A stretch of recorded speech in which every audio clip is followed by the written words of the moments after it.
웜홀은 공상과학 영화의 단골 소재입니다. 우주의 먼지점을 연결하는 지름길, 시간 여행의 통로, 다른 차원으로 가는 문으로 묘사됩니다. 그러나 웜홀은 단순한 상상의 산물이 아닙니다. 아인슈타인의 일반상 대성 이론에서 수학적으로 유도되는 시공간 구조입니다. 1916년 카르 슈바르츠시트가 블랙홀 해를 발견한 직후 1935년 아인슈타인과 네이선 로젠이 블랙홀을 연결하는 다리 개념을 제안했습니다. 이를 아인슈타인-로젠 브릿지라고 부릅니다. 이론적으로 웜홀은 가능하지만 실제로 존재하는지, 통과할 수 있는지, 만들 수 있는지는 완전히 다른 문제입니다. 현대 물리학은 웜홀의 가능성을 진지하게 탐구하고 있으며 최근 연구들은 놀라운 발견들을 제시하고 있습니다. 웜홀은 정말 존재할까요? 만약 존재한다면 우리는 그것을 어떻게 찾을 수 있을까요? 그리고 인류는 언젠가 웜홀을 통해 우주를 여행할 수 있을까요? 웜홀의 기본 개념을 이해하려면 먼저 시공간을 이해해야 합니다. 아인슈타인의 일반상 대성 이론에 따르면 공간과 시간은 분리된 것이 아니라 하나의 4차원 구조인 시공간을 형성합니다. 질량과 에너지는 시공간을 휘게 만들며 이 휘어짐이 우리가 중력으로 느끼는 것입니다. 블랙홀은 시공간이 극도로 휘어진 곳입니다. 중력이 너무 강해서 빛조차 탈출할 수 없습니다. 그런데 수학적으로 블랙홀의 반대편에는 화이트홀이 존재할 수 있습니다. 화이트홀은 모든 것을 밖으로 내뱉는 가상의 천체입니다. 블랙홀과 화이트홀을 연결하는 통로가 바로 웜홀입니다. 2차원으로 비유하자면 종이를 접어 두 점을 가깝게 만드는 것과 같습니다. 우주 공간도 비슷하게 휘어져 먼지점이 연결될 수 있습니다. 그러나 아인슈타인-로젠 브릿지에는 심각한 문제가 있습니다. 이 웜홀은 극도로 불안정합니다. 형성되는 순간 즉시 붕괴되며 어떤 물체도 통과할 수 없습니다. 심지어 빛조차 통과하기 전에 웜홀이 닫힙니다.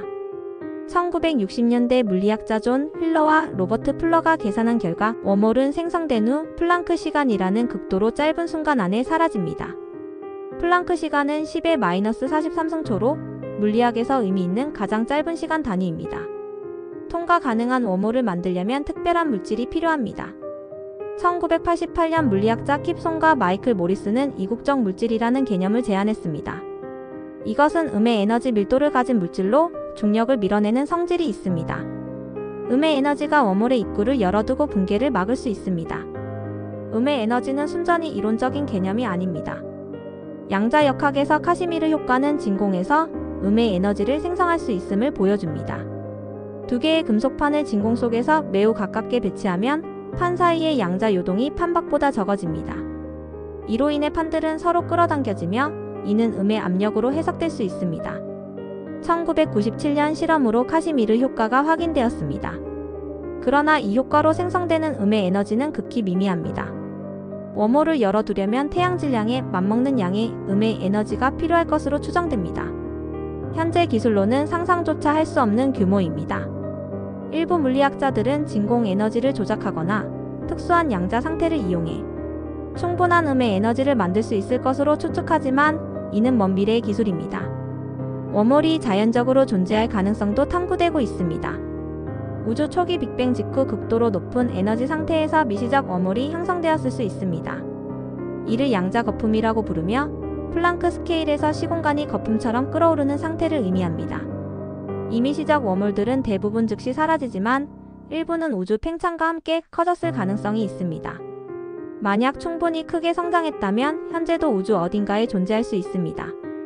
그러나 이러한 웜홀을 찾는 것은 극도로 어렵습니다. 웜홀은 빛을 방출하지 않으며 멀리서 보면 블랙홀과 거의 구별되지 않습니다. 둘 다 강한 중력을 가지고 있고 주변 시공간을 휘게 만듭니다. 유일한 차이는 블랙홀에는 사건의 지평선이 있지만 웜홀에는 없다는 점입니다. 웜홀로 들어간 물체는 이론적으로 다른 쪽으로 나올 수 있습니다. 웜홀을 찾는 한 가지 방법은 중력 렌즈 효과를 관찰하는 것입니다. 블랙홀과 웜홀은 배경 별빛을 휘게 만들지만 그 패턴이 약간 다릅니다. 2019년 연구에서 과학자들은 웜홀의 중력 렌즈 신호를 계산했습니다. 웜홀은 배경별을 여러 개의 이미지로 분할하지만 그 배치가 블랙홀과 미묘하게 다릅니다. 만약 이런 패턴을 보이는 천체를 발견한다면 그것은 웜홀일 가능성이 있습니다. 그러나 현재 망원경의 해상도로는 이 차이를 감지하기 어렵습니다. 차세대 중력파 관측소도 웜홀 탐색에 기여할 수 있습니다. 만약 두 블랙홀이 충돌하는 것처럼 보이지만 중력파 신호가 예상과 다르다면 그중 하나가 웜홀일 수 있습니다. 웜홀은 내부 구조가 없기 때문에 충돌 시 블랙홀과 다른 링다운 신호를 만들 것입니다. 이러한 미묘한 차이를 감지하는 것이 웜홀 발견의 열쇠입니다. 웜홀이 시간 여행을 가능하게 할 수 있을까요? 1988년 킵손의 연구는 이 가능성을 제기했습니다. 만약 웜홀의 한쪽 입구를 빛의 속도에 가깝게 움직이게 하면 특수상 대성 이론의 시간 지연 효과로 인해 두 입구 사이에 시간차가 생깁니다. 한쪽 입구는 다른 쪽보다 시간이 느리게 흐릅니다. 이 상태에서 웜홀을 통과하면 과거로 갈 수 있습니다. 그러나 이는 심각한 역설을 초래합니다. 가장 유명한 것이 할아버지 역설입니다. 만약 과거로 가서 자신의 할아버지를 죽인다면 자신은 태어나지 않았을 것이고 따라서 과거로 갈 수 없었을 것입니다. 이는 논리적 모순입니다. 스티븐 호킹은 시간 순서 보호 가설을 제안했습니다. 물리 법칙이 시간 여행을 근본적으로 불가능하게 만든다는 것입니다. 웜홀이 시간 기계로 변하려는 순간 양자 요동이 증폭되어 웜홀을 파괴할 것입니다. 그러나 일부 물리학자들은 시간 여행이 가능하되 역설을 피하는 방법이 있다고 주장합니다. 한 가지 해결책은 다중 우주 이론입니다. 과거로 가는 순간 새로운 평행 우주가 생성되며 그곳에서 일어난 일은 원래 우주에 영향을 미치지 않습니다. 할아버지를 죽여도 그것은 다른 우주의 할아버지이며 원래 우주의 당신은 여전히 존재합니다. 또 다른 해결책은 자기 일관성 원리입니다. 과거는 이미 일어난 일이므로 과거로 간 당신의 행동도 이미 역사의 일부입니다. 당신은 역사를 바꿀 수 없으며 이미 일어난 일을 이루는 역할만 할 수 있습니다. 이는 자유의지와 결정론에 대한 철학적 질문을 제기합니다. 시간 여행이 가능한지는 여전히 물리학의 미해결 문제입니다. 확실한 것은 현재 기술로는 불가능하다는 점입니다. 최근 양자역학과 웜홀을 연결하는 흥미로운 연구가 진행되고 있습니다. 양자 얽힘이라는 현상이 웜홀과 유사할 수 있다는 것입니다. 양자 얽힘은 두 입자가 거리에 관계없이 즉각적으로 연결되는 현상입니다. 한 입자의 상태를 측정하면 다른 입자의 상태도 즉시 결정됩니다. 아인슈타인은 이를 으스스한 원격 작용이라고 불렀습니다.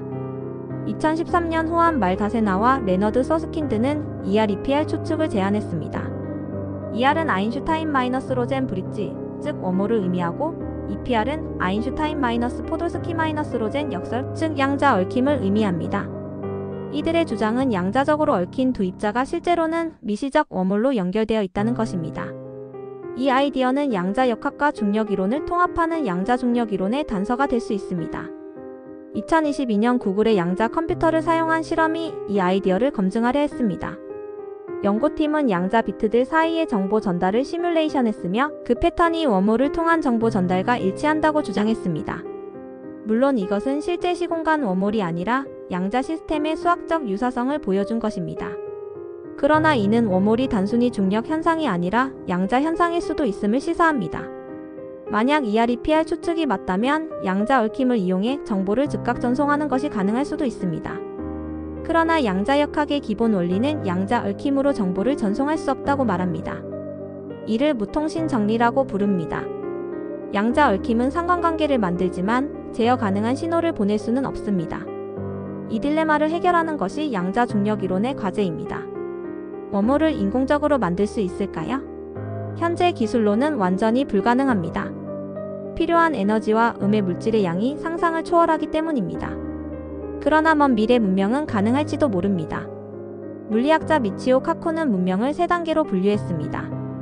타입 1 문명은 행성의 모든 에너지를 사용하고 타입 2 문명은 별의 에너지를 사용하며 타입 3 문명은 은하 전체의 에너지를 사용합니다. 인류는 아직 타입 1도 되지 못했습니다. 웜홀을 만들려면 최소한 타입 2 문명의 기술이 필요할 것입니다. 이는 수천 년 또는 수만 년 후의 일입니다.